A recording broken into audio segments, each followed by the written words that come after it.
नमस्कार, मैं रविंद्र कुमार आर के स्टडी में आप सबका स्वागत करता हूं। आज के वीडियो में आप देखेंगे भारतीय राज्य व्यवस्था का प्रैक्टिस सेट 3। तो ये प्रैक्टिस सेट 3 है जो भारतीय राज्य व्यवस्था से लिया गया है।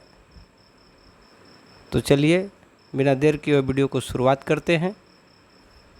पहला प्रश्न से तो पहला प्रश्न है, अखिल भारतीय संघ का निर्माण किस अधिनियम के तहत की गई थी? अखिल भारतीय संघ का निर्माण किस अधिनियम के तहत की गई थी? तो आंसर होगा 1935 के अधिनियम के तहत। 1935 के अधिनियम याद रखेंगे। तो चलिए दूसरा प्रश्न पर चलते हैं। प्रांतों में द्वैत शासन कब लाया गया था? देखिए, प्रांतों में द्वैत शासन कब लाया गया था? तो प्रांतों में द्वैत शासन 1919 में लाया गया था। 1919 याद रखेंगे। 1919 के अधिनियम में लाया गया था प्रांतों में द्वैत शासन। तो चलिए तीसरा प्रश्न पर चलते हैं। प्रांतों में द्वैत शासन कब समाप्त कर दिया गया था और किस अधिनियम के तहत? तो आंसर होगा 1935 में, और 1935 के अधिनियम के तहत प्रांतों में द्वैत शासन की समाप्ति की गई थी। प्रांतों में द्वैत शासन लाया गया था 1919 के अधिनियम के तहत और समाप्त 1935 के अधिनियम के तहत 1935 में किया गया था। तो याद रखेंगे। चौथा प्रश्न पर चलते हैं। 3 प्रकार की सूचियाँ, ये 3 प्रकार की सूचियाँ हैं। राज्य सूची, समवर्ती सूची, संघ सूची किस अधिनियम के तहत लाई गई थी? तो हमारे भारतीय संविधान में 3 प्रकार की सूचियाँ हैं, संघ सूची, राज्य सूची और समवर्ती सूची। और ये तीनों सूचियाँ किस अधिनियम के तहत लाया गया था? तो आंसर होगा 1935 के अधिनियम। भारतीय संविधान में 75% जो हिस्सा है भारतीय संविधान का वो 1935 के अधिनियम के तहत ही रखा गया था। तो अधिकांश हिस्सा 1935 के अधिनियम से ही जोड़ा गया है, भारतीय संविधान में रखा गया है। तो चलिए 5वां प्रश्न पर चलते हैं। भारत में RBI, reserve bank of India, Bharat में आरबीआई, इसको संघीय बैंक कह सकते हैं। तो भारत में आरबीआई की स्थापना किस अधिनियम के तहत की गई थी? तो भारत में आरबीआई की स्थापना 1935 के अधिनियम के तहत। आंसर होगा 1935 के अधिनियम। चलिए 6ठा प्रश्न पर चलते हैं। भारत में सुप्रीम कोर्ट, देखिए भारत में सुप्रीम कोर्ट सर्वोच्च न्यायालय की स्थापना किस अधिनियम के तहत की गई थी? तो इसमें भी आंसर होगा 1935 के अधिनियम। 7वां प्रश्न, किस अधिनियम के तहत महिलाओं को पहली बार वोट देने का अधिकार मिला था? किस अधिनियम के तहत महिलाओं को पहली बार वोट देने का अधिकार मिला था? तो आंसर होगा मॉन्टेग्यू चेम्सफोर्ड सुधार अधिनियम। देखिए, मॉन्टेग्यू चेम्सफोर्ड सुधार अधिनियम के तहत भारत में पहली बार महिलाओं को वोट देने का अधिकार मिला था। और इसी अधिनियम में भारतीय मॉन्टेग्यू चेम्सफोर्ड अधिनियम 1919 के तहत ही प्रांतों में द्वैत शासन लागू किया गया था। तो मॉन्टेग्यू चेम्सफोर्ड सुधार अधिनियम 1919 याद रखेंगे, जहाँ पहली बार महिलाओं को वोट देने का अधिकार मिला था। चलिए 8वां प्रश्न पर चलते हैं। किस अधिनियम के तहत अधिराज्यों की स्थापना हुई? एक भारत और दूसरा पाकिस्तान। देखिए, किस अधिनियम के तहत भारत और पाकिस्तान 2 राज्य बनाए गए, 2 देश बनाया गया था? तो ये अधिनियम था 1947 के भारतीय स्वतंत्रता अधिनियम। भारतीय स्वतंत्रता अधिनियम 1947 के तहत भारत और पाकिस्तान 2 अलग अलग देश बनाए गए थे। चलिए 9वां प्रश्न पर चलते हैं। भारत से देशी रियासतों पर ब्रिटेन की अंत किस अधिनियम के द्वारा हुआ? भारत में देशी रियासतों पर ब्रिटेन के शासन का जब अंत किस अधिनियम के द्वारा किया गया था? तो आंसर होगा 1947 के भारतीय स्वतंत्रता अधिनियम के तहत जब ब्रिटेन भारत से चला गया, भारत स्वतंत्र हो गया, तो देशी रियासतों पर भी उसका अधिकार समाप्त हो गया। तो यानी याद रखेंगे 1947 का भारतीय स्वतंत्रता अधिनियम। चलिए 10वां प्रश्न, राज्य पुनर्गठन आयोग के अध्यक्ष कौन थे? कि भारतीय राज्य पुनर्गठन आयोग के अध्यक्ष फजल अली थे। आंसर होगा फजल अली। जब भी पूछा जाए कि राज्य पुनर्गठन आयोग के अध्यक्ष कौन थे तो आंसर होगा फजल अली। तो चलिए अगला 11वां प्रश्न देखते हैं, राज्य पुनर्गठन आयोग कब गठित किया गया था? देखिए 1953 में राज्य पुनर्गठन का आयोग की स्थापना किया गया था 1953 में, जिसके अध्यक्ष फजल अली को बनाया गया था। तो चलिए 12वां प्रश्न को देखते हैं, गुजरात राज्य का गठन कब हुआ था? गुजरात, तो गुजरात राज्य का गठन 1960 में किया गया था। 1960 में गुजरात राज्य का गठन किया गया था। 13वां प्रश्न पर चलते हैं, दादर नगर हवेली कब स्वतंत्र हुआ? दादर नगर हवेली को स्वतंत्र 1954 में किया गया था। 1954 आंसर होगा 1954। 14वां प्रश्न देखिए, दादर नगर हवेली 1954 में स्वतंत्रता के पूर्व यहाँ किसका शासन था?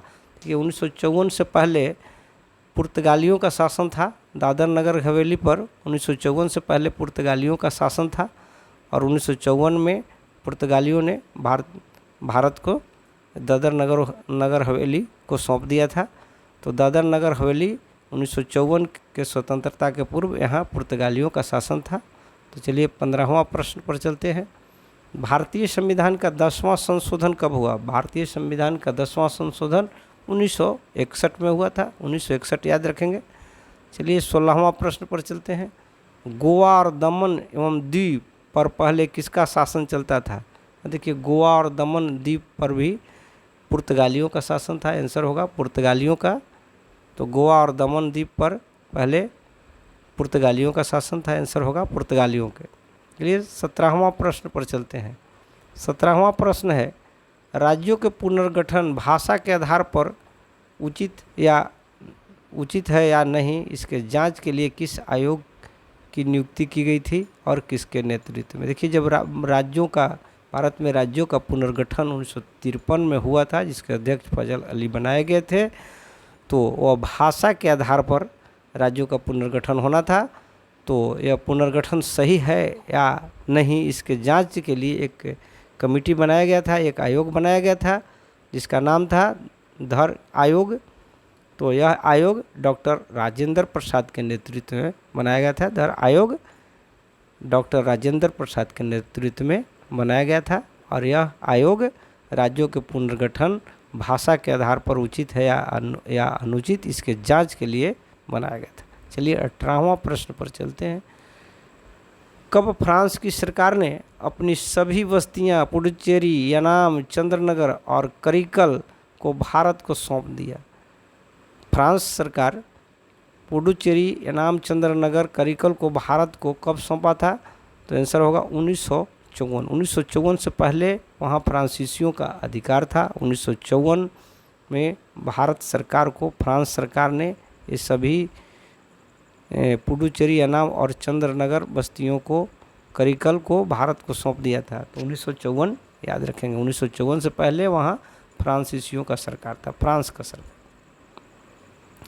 19वां प्रश्न, किस क्षेत्रों को मिलाकर और कब पुडुचेरी संघ राज्य क्षेत्र का गठन किया गया था? किन क्षेत्रों को मिलाकर और कब पुडुचेरी संघ राज्य क्षेत्र का गठन किया गया था? तो चूँकि फ्रांसीसियों का वहाँ अधिकार था, 1954 तक फ्रांस का अधिकार रहा था और यह पुडुचेरी, चंद्रनगर, यानाम, पुडुचेरी और करिकल ये सब मिल करके पुडुचेरी राज्य बनाया गया था। और यह 28 मई 1956 में पुडुचेरी संघ राज्य क्षेत्र का गठन किया गया था। तो 28 मई 1956 याद रखेंगे। चलिए 20वां प्रश्न पर चलते हैं, गोवा, दमन दीव को किस संविधान संशोधन के द्वारा गोवा, दमन और दीव को प्रथम परिशिष्ट में शामिल करके भारत का अभिन्न अंग बना लिया गया था? तो आंसर होगा 12वां संविधान संशोधन के द्वारा 1962 में भारत में शामिल कर लिया गया था। तो चलिए 21वां प्रश्न पर चलते हैं। भारत सरकार ने कब गोवा, दमन और दीव की मुक्ति के लिए पुर्तगालियों के विरुद्ध कार्रवाई की और उन पर पूर्ण नियंत्रण स्थापित कर लिया?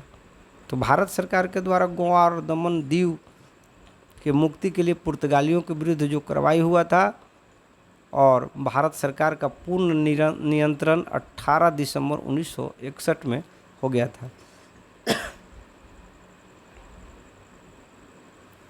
गुजरात और महाराष्ट्र, 22वां प्रश्न है, गुजरात और महाराष्ट्र भारत का कौन सा राज्य है?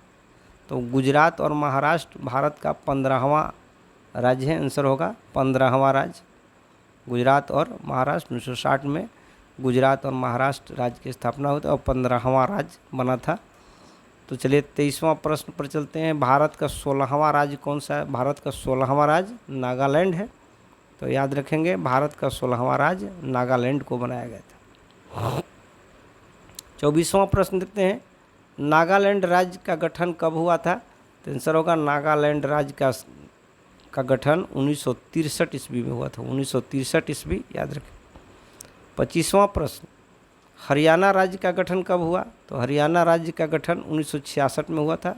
1966 याद रखेंगे। 26वां प्रश्न, हिमाचल प्रदेश का गठन कब हुआ था? तो आंसर होगा 1971 ईस्वी में। 1971 ईस्वी में हिमाचल प्रदेश राज्य का गठन हुआ था। 27वां प्रश्न, मणिपुर, त्रिपुरा, मेघालय राज्यों का गठन कब हुआ था? तो मणिपुर, त्रिपुरा और मेघालय ये तीनों राज्यों का गठन 1972 में किया गया था। 1972 में।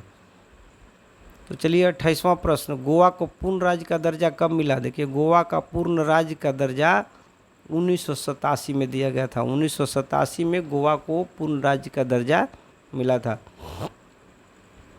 29वां प्रश्न देखिए, पुडुचेरी में पहले किसका शासन था? देखिए, पुडुचेरी में 1954 से पहले फ्रांस का शासन था। फ्रांस याद रखेंगे, फ्रांस।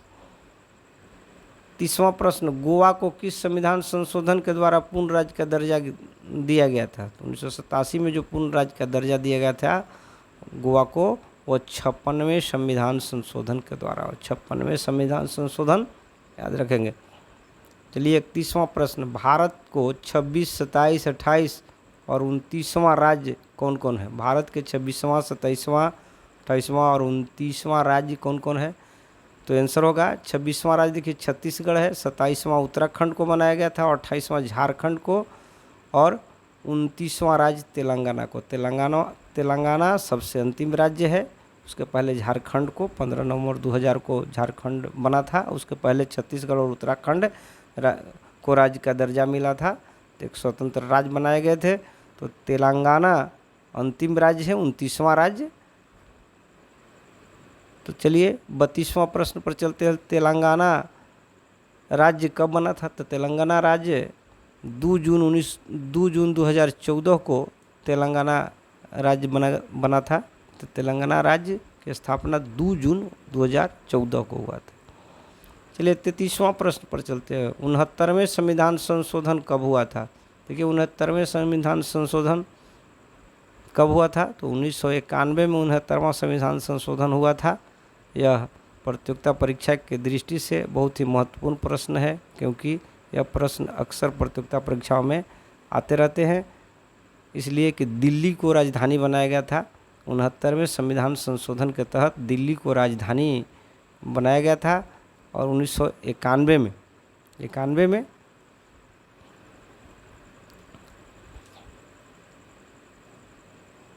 भारतीय संविधान के किस भाग में नागरिकता का वर्णन किया गया था? भारतीय संविधान के किस भाग में नागरिकता का वर्णन किया? 34वां प्रश्न है, भारतीय संविधान के किस भाग में नागरिकता का वर्णन किया गया है? तो आंसर होगा भाग 2। भाग 2 में नागरिकता का वर्णन है। भारतीय संविधान के 22 भाग हैं, जिसमें भाग 2 में नागरिकता से संबंधित वर्णन है। तो 35वां प्रश्न है, नागरिकता का वर्णन सबसे पहले किसने किया था? तो नागरिकता का वर्णन सबसे पहले अरस्तू ने किया था। अरस्तू। 36वां प्रश्न, परमिट रूल कब लागू किया गया था? परमिट रूल, देखिए यहाँ परमिट रूल 19 जुलाई 1948 को लागू किया गया था, 19 जून 1948। चलिए 37वां प्रश्न पर चलते हैं। विदेशी नागरिकता लेने पर भारत की नागरिकता समाप्त होने का वर्णन किस अनुच्छेद में वर्णित किया गया है? विदेशी नागरिकता लेने पर भारत की नागरिकता समाप्त होने का वर्णन किस अनुच्छेद में वर्णित किया गया है? तो आंसर होगा अनुच्छेद 9। अनुच्छेद 9 में विदेशी नागरिकता ले लेने पर भारत की नागरिकता समाप्त हो जाती है, इसका वर्णन है। तो चलिए 38वां प्रश्न, संसद में प्रथम नागरिकता कब लाया गया था? संसद में प्रथम नागरिकता कब लाया गया था? तो सबसे पहले नागरिकता 1935 के अधिनियम में 1935 के अधिनियम में लाया गया था। तो 1935 के भारत सरकार अधिनियम में लाया गया था। तो आंसर याद रखेंगे 1935 में। 39वां प्रश्न पर चलते हैं। भारत में नागरिकता किस देश से लिया गया है? भारत में नागरिकता किस देश से लिया गया है? तो भारत में जो नागरिकता है वो ब्रिटेन के संविधान से लिया गया था। ब्रिटेन के संविधान से, भारत के संविधान में अधिकांश भाग ब्रिटेन के संविधान से ही लिया गया था, और वो भी भारत सरकार अधिनियम 1935 से ज़्यादा लिया गया है, और ब्रिटेन के संविधान से ही अधिकांश भाग लिए गए हैं भारत के संविधान में। तो नागरिकता भी ब्रिटेन के संविधान से लिया गया था। चलिए 40वां प्रश्न पर चलते हैं। भारत में किस प्रकार की नागरिकता है? देखिए यहाँ भारत में एक हरी नागरिकता है। यहाँ भारतीय एक हरी नागरिकता है, भारत में एक हरी नागरिकता है। यहाँ एक हरी नागरिकता का प्रावधान है, जबकि अमेरिका में दोहरी नागरिकता है, लेकिन भारत में एक हरी नागरिकता। तो एक हरी नागरिकता याद रखेंगे, भारत में एक हरी नागरिकता है। चलिए 41वां संविधान में मौलिक अधिकार किस देश से लिया गया था? देखिए भारतीय संविधान में मौलिक अधिकार, तो मौलिक अधिकार किस संविधान से लिया गया है? किस देश के संविधान से लिया गया है? तो आंसर होगा अमेरिका के संविधान। मौलिक अधिकार अमेरिका के संविधान से लिया गया था, तो अमेरिका याद रखेंगे। चलिए 42वां प्रश्न पर चलते हैं। मौलिक अधिकार का वर्णन भारतीय संविधान के किस भाग में किया गया है? मौलिक अधिकार का वर्णन भारतीय संविधान के भाग 3 में किया गया है। भाग 3 याद रखेंगे। 43वां प्रश्न पर चलते हैं। भारतीय संविधान के भाग 3 को क्या कहा जाता है? देखिए भारतीय संविधान के भाग 3 को भारत का अधिकार पत्र के नाम से भी जाना जाता है। भारतीय संविधान के भाग 3 को भारत का अधिकार पत्र के नाम से जाना जाता है। तो ये भाग 3 में मूल अधिकार से, मौलिक अधिकार से संबंधित वर्णन है। चलिए 44वां प्रश्न पर चलते हैं। भारतीय संविधान के किस भाग को मूल अधिकारों का जन्मदाता कहा जाता है? भारतीय संविधान के किस भाग को मूल अधिकारों का जन्मदाता कहा जाता है? तो आंसर होगा भाग 3। आंसर भाग 3 याद रखेंगे। तो चलिए 45वां प्रश्न पर चलते हैं। वर्तमान में मौलिक अधिकार कितने हैं? देखिए वर्तमान में मौलिक अधिकार 6 हैं, लेकिन इससे पहले मौलिक अधिकार 7 थे, लेकिन बाद में मौलिक अधिकार से संपत्ति के अधिकार को हटा दिया गया था, और अब मौलिक अधिकार 6 रह गए हैं। तो संपत्ति के अधिकार को विधिक अधिकार बना दिया गया था। अब भारतीय संविधान में मौलिक अधिकार 6 हैं, पहले 7 था। 46वां प्रश्न पर चलते हैं। मौलिक अधिकार या संविधान के भाग 3 में किस नाम से जाना जाता है? मौलिक अधिकार या संविधान के भाग 3 को किस नाम से जाना जाता है? तो देखिए भारतीय संविधान में मौलिक अधिकार को मैग्ना कार्टा के नाम से जाना जाता है। मैग्ना कार्टा याद रखेंगे। मौलिक अधिकार या भाग 3 को मैग्ना कार्टा के नाम से जाना जाता है। बहुत ही महत्वपूर्ण प्रश्न है। तो चलिए 47वां प्रश्न पर चलते हैं। भारतीय संविधान का मैग्ना कार्टा क्या है? देखिए यहाँ पर उसी प्रश्न को दूसरे ढंग से कहा गया है। प्रश्न वही है, 46वां प्रश्न ही है, लेकिन 47वां प्रश्न में दूसरे ढंग से कहा गया है, दूसरे ढंग से पूछा गया है। तो भारतीय संविधान का मैग्ना कार्टा अगर पूछा जाए कि भारतीय संविधान का मैग्ना कार्टा क्या है, तो आंसर होगा मौलिक अधिकार। 48वां प्रश्न पर चलते हैं। भारतीय संविधान में हमें मूल रूप से कितने मौलिक अधिकार प्रदत्त किए गए थे? भारतीय संविधान में मूल रूप से जब प्रारंभ में मौलिक अधिकार में 7 मौलिक अधिकार दिया गया था, लेकिन बाद में उसे संपत्ति के अधिकार को मौलिक अधिकार से हटा करके विधिक अधिकार बना दिया गया था, और अब वर्तमान में 6 मौलिक अधिकार है, लेकिन पहले प्रारंभ में 7 मौलिक अधिकार थे। तो 7 याद रखेंगे। 49वां प्रश्न पर चलते हैं। संपत्ति के अधिकार को किस अधिकार में रखा गया है? देखिए, संपत्ति का अधिकार पहले प्रारंभ में मूल अधिकार में था और इसे हटा करके विधिक अधिकार बना के दिया गया है, कानूनी अधिकार बना दिया गया है। तो आंसर होगा कानूनी अधिकार या विधिक अधिकार होगा। तो चलिए 50वां प्रश्न पर चलते हैं। इस प्रैक्टिस सेट का अंतिम प्रश्न है। एक प्रैक्टिस सेट में 50 प्रश्न दिए गए हैं जो बिना विकल्प के डायरेक्ट आंसर है, जिसे याद करने में बहुत ही आसान होगा। तो भीमराव अंबेडकर ने संविधान के किस प्रावधान को संविधान का आत्मा कहा है? देखिए, भारतीय संविधान के किस प्रावधान को भारतीय संविधान का आत्मा भीमराव अंबेडकर ने कहा था? तो आंसर होगा संवैधानिक उपचारों का अधिकार। संवैधानिक उपचारों के अधिकार को भारतीय संविधान में डॉक्टर भीमराव अंबेडकर ने उसे संविधान की आत्मा कहा था। तो आंसर होगा संवैधानिक उपचारों का अधिकार। तो चलिए वीडियो को हम यहीं पर समाप्त करेंगे। वीडियो देखने के लिए आप सबको बहुत बहुत धन्यवाद।